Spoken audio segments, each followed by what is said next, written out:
ಕರ್ನಾಟಕದಲ್ಲಿ ಮಹಾನ್ ಬುದ್ಧಿವಂತ ಪತ್ರಕರ್ತರು, ಹಿರಿಯ ಪತ್ರಕರ್ತರು ಡಿ.ಕೆ. ಶಿವಕುಮಾರ್ ಅವರನ್ನ ಭೇಟಿ ಮಾಡಿದ್ದಾರೆ, ಮುಖ್ಯಮಂತ್ರಿಗಳನ್ನ ಭೇಟಿ ಮಾಡಿದ್ದಾರೆ, ಮುಖ್ಯಮಂತ್ರಿಗಳಿಗೆ ಶಾಲು ಹಾಕಿದ್ದಾರೆ, ಸನ್ಮಾನ ಮಾಡಿ ಆ ಫೋಟೋವನ್ನು ಹಂಚಿಕೊಂಡಿದ್ದಾರೆ. ಸಿದ್ದರಾಮಯ್ಯನವರು ಮುಖ್ಯಮಂತ್ರಿ ಆಗಿದ್ದಾಗ ಅವ್ರ ಮನೆಗೆ ಹೋಗ್ತಾರೆ, ಏನೋ ಒಂದು ಪುಸ್ತಕ ಕೊಡ್ತಾರೆ, ಅವ್ರ ಜೊತೆ ಮಾತನಾಡ್ತಾರೆ, ಅವ್ರ ಜೊತೆ ಫೋಟೋ ತೆಗೆಸ್ಕೊಳ್ತಾರೆ, ಅವ್ರು ನಡ್ಕೊಂಡು ಬರ್ತಿದ್ರೆ ಅವ್ರ ಜೊತೆ ಬರ್ತಾರೆ, ಅವರ ಕಾವೇರಿ ನಿವಾಸದಿಂದ ಬರ್ತಾರೆ, ಆ ಫೋಟೋ ಹಾಕ್ತಾರೆ, ಅಲ್ಲಿ ಅವರು ಪ್ರಚಾರ ಮಾಡ್ಕೊಳ್ತಾರೆ. ಹೊಸ ಮುಖ್ಯಮಂತ್ರಿ ಡಿ.ಕೆ. ಶಿವಕುಮಾರ್ ಅವರನ್ನು ಅದೇ ರೀತಿ ನೋಡ್ಕೊಂಡಿದ್ದಾರೆ. ಹಿಂದಿನ ಸರ್ಕಾರದಲ್ಲಿ ಯಾರು ಮುಖ್ಯಮಂತ್ರಿ ಆಗಿದ್ರೋ ಅವ್ರ ಜೊತೆ ಚೆನ್ನಾಗಿರ್ತಾರೆ. ಅವತ್ತು ಏನೋ ಗೌರಿ ಲಂಕೇಶ್ ಸತ್ತಾಗ ಅವ್ರ ಬಗ್ಗೆ ಲೇಖನಗಳನ್ನು ಬರೆದು ಸುದ್ದಿಯಾಗಿದ್ದಂಥ ವಿಶ್ವೇಶ್ವರ ಭಟ್ರು ಬಹಳ ಬುದ್ಧಿವಂತರು. ವಿಜಯವಾಣಿ ಸಂಪಾದಕರಾಗಿದ್ದರು, ವಿಜಯ ಕರ್ನಾಟಕ ಸಂಪಾದಕರಾಗಿದ್ದರು, ಕನ್ನಡಪ್ರಭ ಸಂಪಾದಕರಾಗಿದ್ದರು, 108 ಮಾತು, 108 ವಿಶ್ವ ಅಂತೆಲ್ಲ ಬರ್ಕೊತಾ ಬಂದರು. ಆಮೇಲೆ 2016ರಲ್ಲಿ ಸ್ವಂತ ಪತ್ರಿಕೆ ಮಾಡ್ತೇನೆ ಅಂತೇಳಿ ವಿಶ್ವವಾಣಿಯ ಪತ್ರಿಕೆ ಸ್ಟಾರ್ಟ್ ಮಾಡಿದ್ರು. ಎಳೆ ನಿಂಬೆಕಾಯಿಗಳಿಗೆ ಅವಕಾಶ ಕೊಡ್ತೀನಿ ಅಂದರು. ಅಜಿತ್ ಹನುಮಕ್ಕನವರು ಎಂತೆಂತಹ ಇವರೆಲ್ಲ ಕರ್ಕೊಂಡು ಬಂದು ಒಂದು ಪತ್ರಿಕೆ ಮಾಡ್ತೀನಿ ಅಂತ ಬಂದವರು ಯಾವುದನ್ನು ಸಕ್ಸಸ್ ಮಾಡಿದೆ ಅವರೆಲ್ಲರೂ ಸ್ವಸ್ಥಾನಕ್ಕೆ ಹೊಟ್ಟೋದ್ರು. ವಿಶ್ವವಾಣಿ ಪತ್ರಿಕೆ ನಾನು ಮಾಡ್ತಾ ಇದ್ದೀನಿ ಅಂತ ಮಾಡ್ತಾ ಇದ್ದಾರೆ. ಅವರು ಲೇಖನಗಳನ್ನು ಬರೀತಾ ಇದ್ದಾರೆ. ನಾನು ಮುಖ್ಯಮಂತ್ರಿಗಳನ್ನು ಭೇಟಿ ಮಾಡಿ ಹಾಕಿದಂಥ ಫೋಟೋಗೆ ಕಮೆಂಟ್ಗಳ ರಾಶಿ ಬರ್ತಾ ಇದೆ, ಇಲ್ಲಿ ಗೊಬ್ಬರ ಮಾಡ್ತಾ ಇದ್ದಾರೆ ಅಂತ. ಹಾಗಾದರೆ ವಿಶ್ವೇಶ್ವರ ಭಟ್ರು ತಪ್ಪು ಮಾಡಿದ್ದನ್ನು ಯಾರು ಕೇಳಬಾರ್ದ? ಒಬ್ಬ ಹಿರಿಯ ಪತ್ರಕರ್ತ ಇವರು ಹೋಗ್ತಾ ಇರುವಂತಹ ದಾರಿ, ಒಬ್ಬ ರಾಜಕಾರಣಿಗೆ ಒಬ್ಬ ಪತ್ರಕರ್ತ ಸನ್ಮಾನ ಮಾಡ್ತಾ ಇರುವಂತಹ ವಿಚಾರ ಯಾರು ಕೇಳಬಾರ್ದ? ಅವರ ಅಂಕಣ ಬರೆದಿದ್ನಲ್ಲ, ಜಯವೀರ ಗೌಡ ಅಂತೇಳಿ ಒಂದು ಅಂಕಣ ಬರೆಸ್ತಿದ್ರಲ್ಲ, ಯಾರವರು ಇವತ್ತರೆಗೂ ಗೊತ್ತಿಲ್ಲ. ಪ್ರತಾಪ್ ಸಿಂಹ ಒಂದು ಕಾರ್ಯಕ್ರಮದಲ್ಲಿ ಹೇಳಿದ್ರಲ್ಲ, ಒಬ್ಬರು ಕ್ರಿಶ್ಚಿಯನ್ ಹೆಸರಿನಲ್ಲಿ ಏನೋ ಒಂದು ಅಂಕಣ ಬರೀತಿದ್ರು, ಕ್ರಿಶ್ಚಿಯನ್ ಹೆಸರಿನಲ್ಲಿ ಕಮೆಂಟ್ ಮಾಡ್ತಾ ಇದ್ದೀವಿ ಅಂತ ಹೇಳಿದ್ರಲ್ಲ, ಇದೆಲ್ಲ ಏನ್ರಿ? ಇವೆಲ್ಲ ಏನು? ಹಾಗಾದರೆ ಪತ್ರಿಕೋದ್ಯಮದಲ್ಲಿ ಹೇಗೆ ಬೇಕಾದರೂ ಆಟ ಆಡ್ಬೋದಾ? ನಾನು ಅದಕ್ಕೆ ಹೇಳಿರೋದು, ವಿಶ್ವೇಶ್ವರ ಭಟ್ಟರಂತಹ ಬುದ್ಧಿವಂತ ಪತ್ರಕರ್ತರು ಅವರು ಯಾವುದೇ ಸರ್ಕಾರ ಬರಲಿ, ಯಾರೇ ಮುಖ್ಯಮಂತ್ರಿ ಆಗಲಿ, ಅವ್ರಿಗೆ ಯಾವುದೇ ರೀತಿಯಾದಂತಹ ಇದಿಲ್ಲ, ಅವ್ರಿಗೆ ಯಾವುದೇ ರೀತಿಯಾದಂಥ ನಷ್ಟ ಇಲ್ಲ. ಅವರು ಆ ಮುಖ್ಯಮಂತ್ರಿಗಳನ್ನು ಹೋಗಿ ಅವರಿಗೆ ಸನ್ಮಾನ ಮಾಡಿ ಅವ್ರ ಜೊತೆ ನಿಂತ್ಕೊಂಡು ಬಂದ್ಬಿಡ್ತಾರೆ. ಯಾಕೆಂದರೆ ಅವರ ಪತ್ರಿಕೆ ನಡಿಬೇಕಲ್ಲ.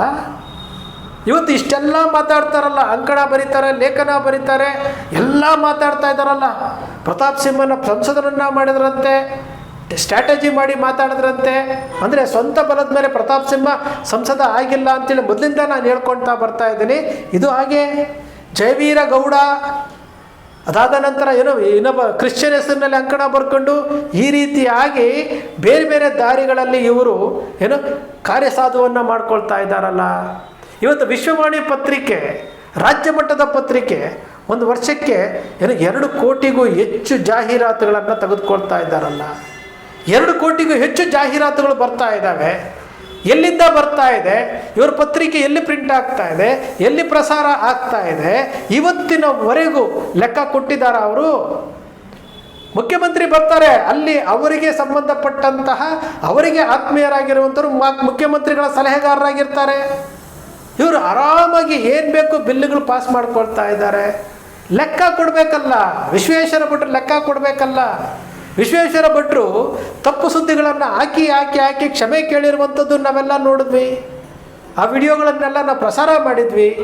ಅದಕ್ಕೆ ಅವರ ಅಂಧಾಭಿಮಾನಿಗಳು ಬಂದು ಕಮೆಂಟ್ ಮಾಡಿದ್ದನ್ನು ನಾವು ನೋಡಿದ್ವಿ. ಇವತ್ತು ನಾವು ಕೇಳ್ತಾ ಇದ್ದೀವಲ್ಲ, ವಿಶ್ವವಾಣಿ ಒಂದು ದಿನಪತ್ರಿಕೆ 2016ರಿಂದ ಪ್ರಾರಂಭ ಆಗಿದೆ. 2016ರಿಂದ 2026ವರೆಗೂ 10 ವರ್ಷ ಆಗಿದೆ.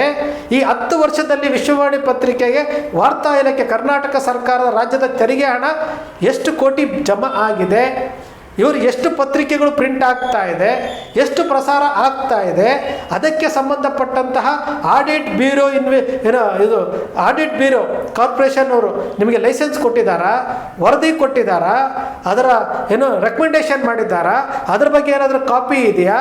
ಅದು ಯಾವುದು ಕೊಡ್ತಾ ಇಲ್ಲ. ವಾರ್ತಾ ಇಲಾಖೆ ಕೇಳಿದ್ರೆ ಅಲ್ಲೂ ಇಲ್ಲ, ಇವರೂ ಕೊಡ್ತಾ ಇಲ್ಲ.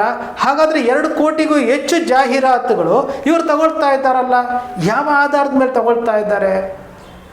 ಇವರು ಕೊನೆಯ ಪಕ್ಷ ಪ್ರಾಮಾಣಿಕವಾಗಿ ನಾನು ಪಾರದರ್ಶಕವಾಗಿದ್ದೀನಿ ಅಂತಂದರೆ ವಿಶ್ವವಾಣಿ ಪತ್ರಿಕೆಯಲ್ಲಿ ಮಾಡ್ಬೋದು. ಇದು ಪ್ರಿಂಟ್ ಆಗೋದಿಲ್ಲ. ಎಲ್ಲೋ ಒಂದು ಕಡೆ ಬೆಂಗಳೂರಲ್ಲಿ ಅಲ್ಲಲ್ಲಿ ಪ್ರಿಂಟ್ ಆಗುತ್ತೆ, ಈ ಪೇಪರ್ ಮಾಡ್ಕೊಂಡಿದ್ದಾರೆ, ಅದನ್ನು ತೋರಿಸಿ ಜಾಹೀರಾತು ತಗೊಳ್ತಾ ಇದ್ದಾರೆ ಅಂತಂದರೆ, ಜಾಹೀರಾತು ತಗೊಳ್ತಾ ಇದ್ದಾರೆ ಅಂತಂದ್ರಾಗ ನಾವೇನು ತಿಳ್ಕೊಳ್ಬೇಕು? ಇಲ್ಲಿ ಪತ್ರಿಕೆ ರಾಜ್ಯಾದ್ಯಂತ ಪ್ರಿಂಟ್ ಆಗ್ತಾ ಇದೆ. ನಾವು ದಾವಣಗೆರೆಯಲ್ಲಿ ನೋಡಿದ್ರೆ ವಿಶ್ವವಾಣಿ ಪತ್ರಿಕೆ ನೋಡ್ಲಿಕ್ಕೆ ಆಗಲ್ಲ, ಬುಕ್ ಸ್ಟಾಲ್ಗಳಲ್ಲಿ ನೋಡ್ಲಿಕ್ಕೆ ಆಗಲ್ಲ. ಹಾಗಾದರೆ ಚಿತ್ರದುರ್ಗದಲ್ಲಿ ನೋಡ್ಲಿಕ್ಕೆ ಆಗಲ್ಲ, ಉತ್ತರ ಕರ್ನಾಟಕದಲ್ಲಿ ನೋಡಲಿಕ್ಕೆ ಆಗೋದೇ ಇಲ್ಲ. ಹಾಗಾದರೆ ಪತ್ರಿಕೆ ಎಷ್ಟು ಪ್ರಿಂಟ್ ಆಗ್ತಾ ಇದೆ ವಿಶ್ವೇಶ್ವರ ಭಟ್ರೆ? ನೀವು ದಿನಕ್ಕೊಂದು ಅಂಕಣ ಬರೀತೀರಿ, ಅಂಕಣ ಬಂದು ಪೋಸ್ಟ್ ಮಾಡ್ತೀರಿ, ತರಾವರಿಯಾದಂತಹ ಪೋಸ್ಟ್ಗಳನ್ನು ಹಾಕ್ತೀರಿ.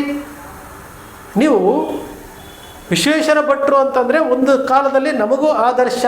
ರವಿ ಬೆಳಗೆರೆ ನಿಮ್ಮ ಮಧ್ಯೆ ನಡೆದಂತಹ ಆ ಗಲಿಬಿಲಿ, ಆ ಗುದ್ದಾಟ, ಆ ಕೆಸರರ ಚಾಟ, ಹಾಯ್ ಬೆಂಗಳೂರಲ್ಲಿ ಬರ್ತಾ ಇದ್ದಂಥದ್ದು ಎಲ್ಲವನ್ನೂ ನೋಡ್ತಾ ಇದ್ವಿ. ಹಿರಿಯ ಪತ್ರಕರ್ತರು ಮಾರ್ಗದರ್ಶಕರಾಗಿರಬೇಕು. ಹಿರಿಯ ಪತ್ರಕರ್ತರು ಪತ್ರಿಕೋದ್ಯಮವನ್ನು ಒಳ್ಳೆಯ ರೀತಿಯಲ್ಲಿ ತೆಗೆದುಕೊಂಡು ಹೋಗಬೇಕಾಗಿತ್ತು. ಹಿರಿಯ ಪತ್ರಕರ್ತರೇ ಈ ರೀತಿ ಆಗಿಬಿಟ್ರೆ ಇವತ್ತು ನಮಗೆ ಡೌಟ್ ಇದೆ. ಈಗ ನನಗೆ ಡೌಟ್ ಇದೆ, ನಾನೊಬ್ಬ ಈ ದೇಶದ ಪ್ರಜೆ, ನನಗೆ ಡೌಟ್ ಇದೆ, ವಿಶ್ವವಾಣಿ ಪತ್ರಿಕೆ ಎಷ್ಟು ಜಾಹೀರಾತು ತೆಗೆದುಕೊಳ್ತಾ ಇದೆ, ಎಷ್ಟು ಪತ್ರಿಕೆ ಪ್ರಿಂಟ್ ಆಗ್ತಾ ಇದೆ, ಸರ್ಟಿಫಿಕೇಟ್ ಇಲ್ಲದೆ ಜಾಹೀರಾತು ತಗೊಳ್ತಾ ಇದ್ದೀರಾ? ಇದು ಎಲ್ಲದಕ್ಕೂ ಉತ್ತರ ಕೊಡಬೇಕಾಗಿರೋದು ಯಾರು? ಉಪದೇಶ ಹೇಳ್ತಾರೆ, ಕೆಳಗಡೆ ಬಂದು ಕಮೆಂಟ್ ರೂಪದಲ್ಲಿ ಏನೇನೋ ಬರೆದ್ಬಿಟ್ಟು ಹೋಗ್ತಾರೆ ಅಂತಾರಲ್ಲ. ನಾವು ನಿಮ್ಮನ್ನು ಪ್ರಶ್ನೆ ಕೇಳ್ತಾ ಇದ್ದೀವಲ್ಲ, ಸಾರ್ವಜನಿಕ ಜೀವನದಲ್ಲಿ ಇದ್ದಬೇಕಾದ್ರೆ ಒಂದು ದಿನಪತ್ರಿಕೆ ಸಂಪಾದಕರು ಇದಕ್ಕೆ ಉತ್ತರ ಕೊಡಬೇಕಲ್ಲ. ವಿಶ್ವೇಶ್ವರ ಭಟ್ರು ಉತ್ತರ ಕೊಡಬೇಕು. ನಿಮ್ಮ ಪತ್ರಿಕೆಯ ಜಾಹೀರಾತು ಎಷ್ಟು ಬರುತ್ತೆ? ಇದು ಯಾವುದು ಮುಚ್ಚಿಡುವಂಥದ್ದಲ್ಲ. ಇದು ಸಾರ್ವಜನಿಕರ ತೆರಿಗೆ ಹಣದಿಂದ ನಿಮಗೆ ಜಾಹೀರಾತು ರೂಪದಲ್ಲಿ ಹಣ ಕೊಡ್ತಾ ಇರುವಂಥದ್ದು. ಇದು ಪಬ್ಲಿಕ್ ಆಗಿ ಹೇಳಬೇಕಾಗಿರುವಂಥದ್ದು. ನಾವು ವಾರ್ತಾ ಇಲಾಖೆಯಲ್ಲಿ ಕೇಳಿದ್ವಿ, ಸಾವಿರಾರು ಪತ್ರಿಕೆಗಳು ಪ್ರಿಂಟ್ ಆಗದೇನೆ ಜಾಹೀರಾತು ತೆಗೆದುಕೊಳ್ತಾ ಇರುವಂತಹ ವಿಚಾರವಾಗಿ. ಹಾಗಾದರೆ ಪತ್ರಿಕೆನೇ ಪ್ರಿಂಟ್ ಆಗಿದೆ. ಇವತ್ತು ಏನು ಸೋಷಿಯಲ್ ಮೀಡಿಯಾ ಇದೆ ಕೈಯಲ್ಲಿ, ಇವತ್ತು ವಾಟ್ಸಪ್ ಫೇಸ್ಬುಕ್ಗಳಿದ್ದಾವೆ, ಡಿಜಿಟಲ್ ಮಾಧ್ಯಮ ಇದೆ. ಇವತ್ತು ಯಾರು ಪತ್ರಿಕೆ ಓದ್ತಾರ್ರಿ? ಬೆರಳೆಣಿಕೆ ಎಷ್ಟು ಜನ ಓದ್ತಾರಲ್ಲ. ಅಂಥ ಯುಗದಲ್ಲಿ ನೀವು 2 ಕೋಟಿಗೂ ಹೆಚ್ಚು ಜಾಹೀರಾತು ತೆಗೆದುಕೊಳ್ತೀರಿ ಅಂತಂದರೆ ನಾವು ಅರ್ಥ ಮಾಡ್ಕೊಳ್ಬೇಕಲ್ಲ, ಯಾತಕ್ಕೆ ಈ ರೀತಿಯಾದಂತಹ ತಪ್ಪುಗಳು ಆಗ್ತಾ ಇದ್ದಾವೆ, ಯಾತಕ್ಕೆ? ಇದನ್ನು ವಿಶ್ವೇಶ್ವರ ಭಟ್ರು ಕ್ಲಾರಿಫೈ ಮಾಡಬೇಕಲ್ಲ. ಅಂಕಣಗಳನ್ನು ಬರೆದು ಕಮೆಂಟ್ ಬರೆಯೋರ ವಿರುದ್ಧ ಮಾತನಾಡ್ತೀರಿ, ಎಲ್ಲವನ್ನೂ ಮಾತಾಡ್ತಿರಲ್ಲ. ಯಾರು ಜಯವೀರ ಗೌಡ ಅನ್ನೋರು ಯಾರು? ನಮ್ಗೆ ಇವತ್ತರೆಗೂ ಗೊತ್ತಿಲ್ಲ. ಯಾಕಂದರೆ ನಾವು ವಿಜಯವಾಣಿ ಪತ್ರಿಕೆ, ವಿಜಯ ಕರ್ನಾಟಕ ಪತ್ರಿಕೆ, ಕನ್ನಡಪ್ರಭ ಪತ್ರಿಕೆಯಲ್ಲಿ ಅವರ ಅಭಿಮಾನಿಯಾಗಿದ್ದಂಥವರು. ನಾವು ತಿಳ್ಕೊಳ್ಳುವಂಥ ಆಸಕ್ತಿ ಇಲ್ವಾ? ಅದು ಹೋಗಲಿ.